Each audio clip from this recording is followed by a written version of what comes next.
Speech Tahir बादशाह को जोड़ लेते हैं कि वो इस मार्केट को कैसे पढ़ रहे हैं और उनकी अप्रोच क्या रहेगी। ये चीफ इन्वेस्टमेंट ऑफिसर है इन्वेस्को म्यूचुअल फंड के। Tahir, good morning. बताइए, ये जो पिछले लगातार 8 दिनों से हर दिन बिकवाली और हर दिन mutual I beg your pardon small cap और मिड कैप्स की धुलाई हो रही है, म्यूचुअल फंड्स ने कुछ अक्यूमुलेशन दिग्गजों में बढ़ाना शुरू किया है या फिर आप वेट आउट कर रहे हैं? आप लोग कैसे अप्रोच कर रहे हैं इस शेकआउट को, इस बिकवाली को मार्केट में? नहीं तो देखिए, ये कुछ हद तक मतलब पिछले कुछ समय से हम देख रहे थे कि मार्केट का एक वन वे तरीके का मूव था। एंड उससे लगते हुए मतलब वैल्यूएशन में कुछ ना कुछ हद तक थोड़ी ज्यादा वैल्यूएशन आगे निकल चुके थे। तो करेक्शन का एक्सपेक्टेशन, हालांकि मतलब it was there for quite some time. तो एक लेवल पे मतलब बहुत ज्यादा सरप्राइज एलिमेंट यहाँ पे नहीं है।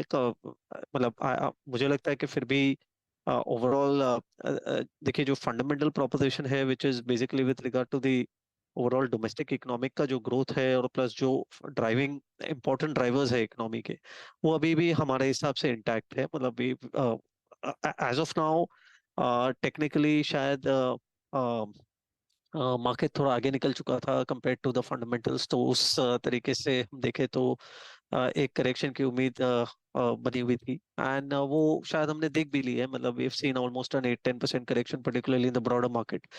तो आई थिंक कोई बहुत बड़ा चेंज नहीं है अप्रोच के अंदर।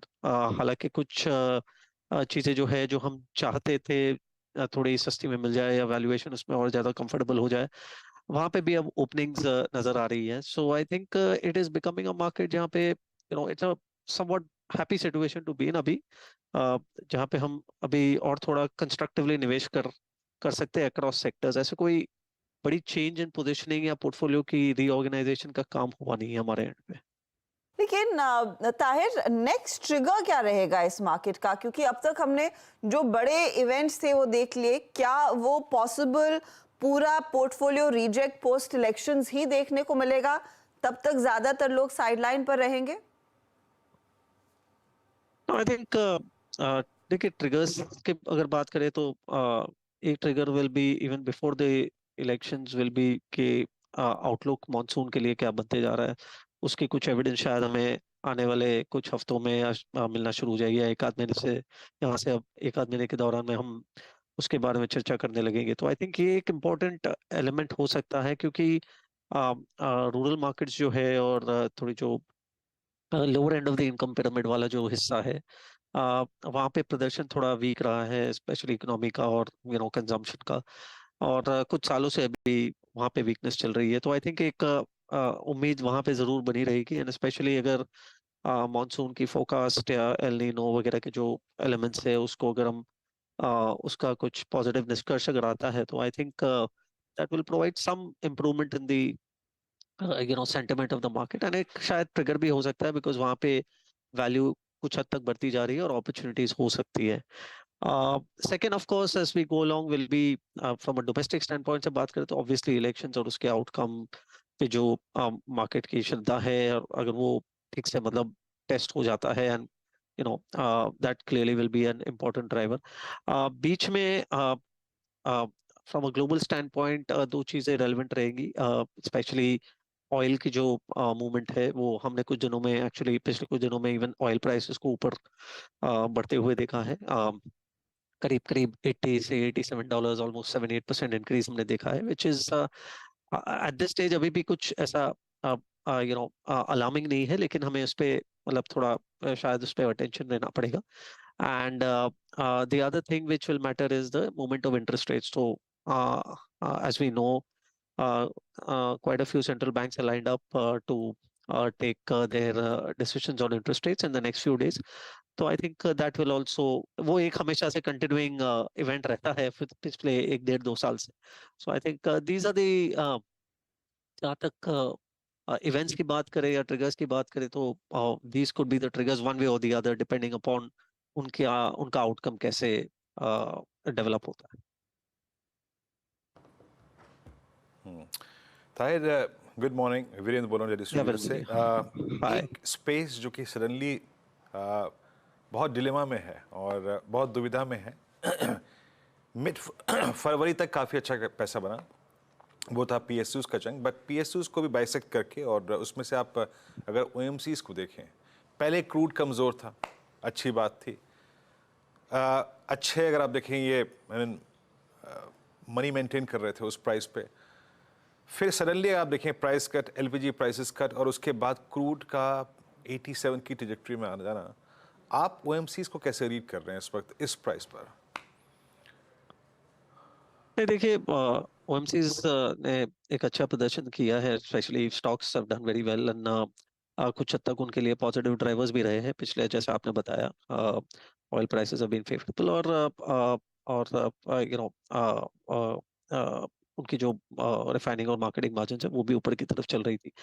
अब उसमें थोड़ी रुकावट आई है, जैसे कि हमने प्राइस कट भी देखा है। हालांकि वो price cut at some level आप जानते हो कि as in line with expectation, और कुछ हद तक मार्केट की एक्सपेक्टेशन थी कि 2 से 3 रुपया डीजल और पेट्रोल के दाम कम होंगे, तो not out of the line of expectations of the market. लेकिन क्लियरली एज ऑफ नाउ जो इम्पोर्टेंट ड्राइवर्स थे, ऑयल प्राइसेस और मार्जिन्स, वो थोड़े बहुत प्रेशर में है। हालांकि इसमें मुझे लगता है कि फिर भी एक हद तक वैल्यू है, डिपेंड्स अपॉन कौन सी ओएमसी आप सिलेक्ट करते हो, क्योंकि एक एक एक लेवल पे तीनों ओएमसीज का डायरेक्शन लगभग सेम है, उनके सेम ड्राइवर्स रहते हैं, लेकिन कुछ हद तक ऐसा भी है कि आने वाले 1-2 साल में one OMC can be somewhat different from the other, depending upon उनका प्रोडक्ट प्रोफाइल क्या है, या उनके जो एक्सपेंशन प्रोग्राम्स है उसका आउटकम क्या होता है।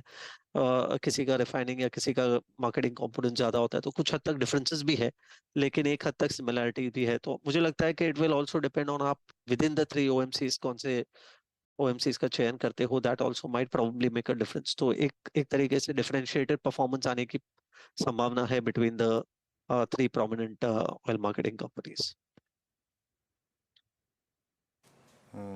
अच्छा, ये ओएमसीज की बात पूरी हो गई। मैं हालांकि अभी पूरी की पूरी पीएसयू बास्केट को यहाँ पर इंक्लूड नहीं कर रहा हूँ डिस्कशन में, ताहिर जी। एक दो स्पेस पे और आते हैं जहाँ पे पिछले कुछ सेशंस में पेन बढ़ा है, और वो है एफएमसीजी कंपनियाँ। आप लास्ट रिपोर्टेड क्वार्टर्स में एचयूएल के वॉल्यूम्स के नंबर्स वाकई परेशान करने वाले थे। कल हम डिस्कशन भी कर रहे थे, आई मीन इन्फ्लेशनरी प्रेशर इनकी कॉस्ट को और बढ़ाएगा, और अब यहाँ से अगले 3 महीने में बहुत चीज़ें लाइंड अप हैं। I mean election outcome, new budget, लेकिन सबसे महत्वपूर्ण चीज़ होगी मॉनसून में। एफएमसीजी के इस प्राइस डैमेज को, जिसने कि दिसंबर, जनवरी, फरवरी के मार्केट के मूव में पार्टिसिपेट नहीं किया, सिर्फ इक्का दुक्का स्टॉक्स को छोड़ के, आपका व्यू क्या बन रहा है? नहीं, देखिए, जैसे मैंने कुछ समय पहले कहा कि मतलब ये स्पेस जो है वो काफी हद तक has been under pressure, not just last 3 या 4 क्वार्टर, करीब 2-2.5 साल से, मतलब स्पेस में ज्यादा एक्शन रहा नहीं है, ग्रोथ की किल्लत रही है, और ड्राइवर्स नहीं रहे हैं। लास्ट ईयर का भी अगर हम मानसून के पैटर्न की बात करें तो वैसे एक लेवल पे एक ओके काइंड ऑफ आउटकम था, लेकिन it was not very exciting. तो आई थिंक उम्मीद मतलब रहेगी कि आने वाले दिनों में अगर मानसून जून जुलाई नॉर्मल एक्टिविटी हम देख सकते हैं अगर मानसून में, तो इसके लिए एक इम्पोर्टेंट ट्रिगर हो सकता है। दूसरी बात ये भी है कि वहाँ पे डिमांड की भी एक कुछ हद तक मतलब सॉफ्टनेस रही है, बिकॉज ऑफ अदर फैक्टर्स, कुछ स्ट्रक्चरल फैक्टर्स भी है।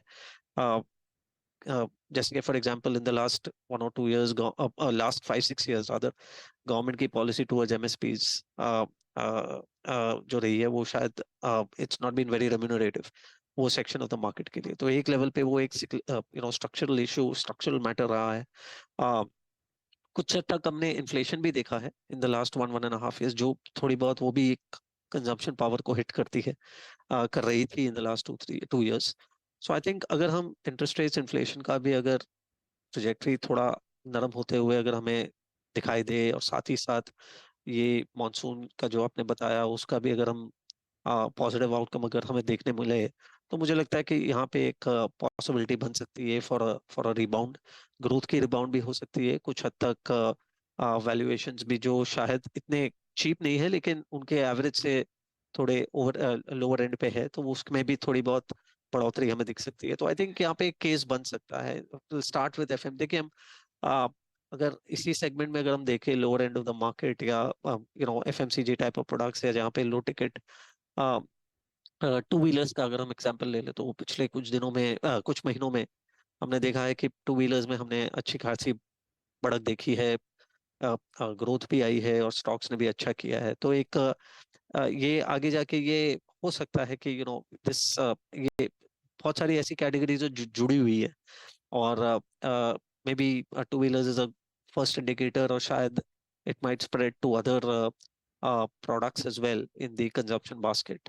तो will wait and watch. But yeah ये यहाँ पे एक लेकिन इसमें भी है कि दूसरी बात ये भी है कि यहाँ पे मतलब कंपनीज का चयन करना जरूरी रहेगा, बिकॉज कुछ है ऐसी कंपनियां जो शायद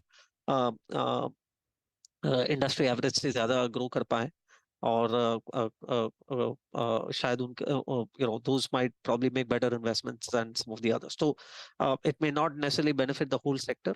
हालांकि फर्स्ट राउंड में वैल्यूएशन सभी चीजों के ऊपर जाएंगे, लेकिन ग्रोथ के साथ, ग्रोथ डायनामिक के साथ अगर देखना चाहे तो फिर then we might have to make a choice within the available set. Tahir, सरकारी कंपनियों में हमने देखा है एक यूफोरिया बना हुआ था, अच्छे ऑर्डर विन्स आ रहे थे and that was working well for them. लेकिन थर्ड क्वार्टर नंबर्स में आपने भी नोटिस किया होगा कि बहुत कम कंपनियां हैं जहां पर वो अर्निंग्स में रिफ्लेक्ट होने लगा है। अगर ये सिलसिला एक और क्वार्टर तक चलता है तो क्या लार्ज लिक्विडेशन फंड्स की तरफ से भी आएगा, जो भर भर के पीएसयू स्पेसिफिक स्कीम्स लेकर आई थी, एनएफओज लेकर आई थी? नहीं तो देखिए, clearly PSUs has been a very a vibrant part of the market in the last one year or little over 1 year. और for the longest time ever, कुछ सालों से हम PSUs को हमेशा एक वैल्यू प्रोपोजिशन के फॉर्म में देखते थे, जहाँ पे वैल्यूएशन सस्ते हुआ करते थे compare to not just the market but उनके खुद के एवरेज से भी कम हुआ करते थे। उनकी बैलेंस शीट प्रोफाइल इंप्रूव होती हुई दिखाई दे रही थी, डिविडेंड यील्ड पर्सपेक्टिव से भी बहुत वो अट्रैक्टिव हो गए थे। तो एक वैल्यू प्रोपोजिशन क्लियरली था। अब शायद कुछ पीएसयूज में अभी भी वैल्यू प्रोपोजिशन है, लेकिन बहुत सारी चीजों में वो वैल्यू वाला जो प्रोपोजिशन है वो इतना ज्यादा शार्प रहा नहीं है।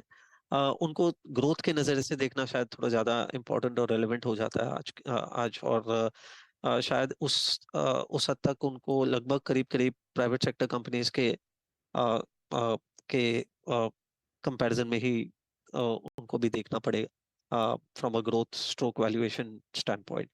तो मेरा मानना है कि शायद देखिए, सेक्टर जैसे ही अनफोल्ड होता है, कोई एक एक्साइटिंग एरिया डेवलप हो जाती है, तो फर्स्ट राउंड में तो हर एक कंपनी की वैल्यूएशंस पे पहले तो एक एंथुजियाज्म बिल्ड हो जाता है। लेकिन I think in the second round differentiation शुरू हो जाएगा। मुझे लगता है कि अब पीएसयू बास्केट अगर देखें तो एक सेट अभी भी कंपनीज का है जहाँ पे शायद आप एक वैल्यू प्रोपोजिशन के फॉर्म में उनको देख सके। There is on the other hand there is another part जहाँ पे वैल्यूएशन शायद इतने सस्ते नहीं आ एनी मोर, बट उनमें ग्रोथ की एक अच्छी पॉसिबिलिटी हो सकती है और ग्रोथ की विजिबिलिटी भी अच्छी हो सकती है। शायद फॉर एग्जांपल डिफेंस कंपनीज हो गई। तो आई थिंक वो एक अलग सा सेट, उसका उनको हमें एक अलग नजरिए से देखना पड़ेगा। And then the third set जहाँ पे शायद neither one or the other is available, यहाँ पे वैल्यूएशंस भी ऊपर आ चुके हैं in the last some time because of the general PSU move, और शायद ग्रोथ में ग्रोथ की विजिबिलिटी इतनी अच्छी नहीं है। तो I think we'll have to divide and compartmentalize the PSU basket from here on, and फिर उसके बाद we will have to make the selection. तो एक तरीके से now it will be a lot more selective compared to what it has been in the last say 4 quarters. बहुत बहुत शुक्रिया हमारे लिए समय निकाल कर अपनी राय देने के लिए मार्केट्स पर। तो थोड़ा सा बेसिकली आपको संभल कर ही चलना है, कंसिडरिंग भारतीय बाजार एक तरफा कुछ मुनाफा वसूली के दबाव में हर दिन फिसल रहे हैं। आज भी देखिएगा 45 अंकों के नुकसान पर निफ्टी आपको दिखाई देगा, 21,775 आ गया है। तो कल जो 900 ब्रीच किया, आज हम 800 को होल्ड नहीं कर पाए हैं। अब देखना यही है कि हम 700 के लेवल्स के आसपास या 800 के बीच टिके रहते हैं या नहीं। निफ्टी बैंक इस बीच सेल साइड की पोजीशंस यहाँ पर मैग्नीफाई होती हुई 250 पॉइंट नीचे आ चुका है और एडवांस डिक्लाइन रेशियो भले ही खुले हम थोड़े से पॉजिटिव जोन में थे, लेकिन हर टिक के साथ बाजार में वो बिकवाली का दबाव बढ़ता ही चला जा रहा है। आप देखिए डिफरेंस कितना बढ़ चुका है गिरने और बढ़ने वाले शेयरों के बीच।